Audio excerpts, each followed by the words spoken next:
I have a question that has an obvious answer to those that live in the Reno-Sparks, Nevada, United States of America, the world area, regarding this license plate. Summit Church, life-changing.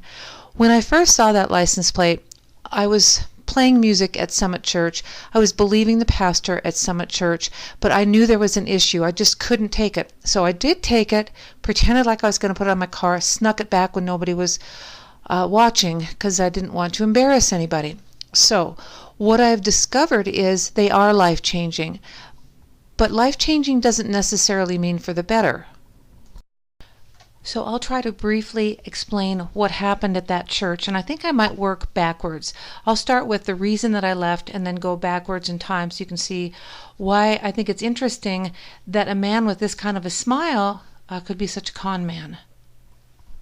I was going to try to find the scripture that he used to gather up an offering without the knowledge of anybody else for a woman that he said fit a scripture, but she didn't.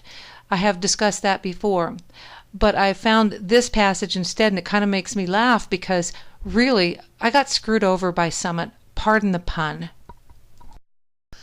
So here's how Steve Bond changed my life. This was life-changing. He took my money under false pretenses, using the Bible to justify his actions, and never repented or admitted that what he did was wrong. He hid instead. I had also gone there because originally they were about the Word and worship.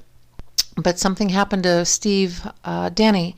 When he left, so did the worship, it would have seem, and so did the truth. I had experiences there of false friends, false accusations, false hope, false doctrine, just falseness.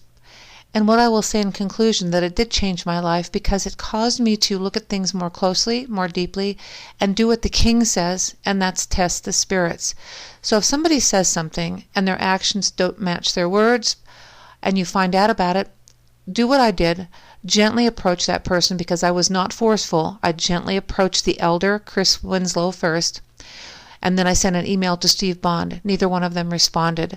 All I will say is just be careful. Watch out. Don't give your money away to scam artists.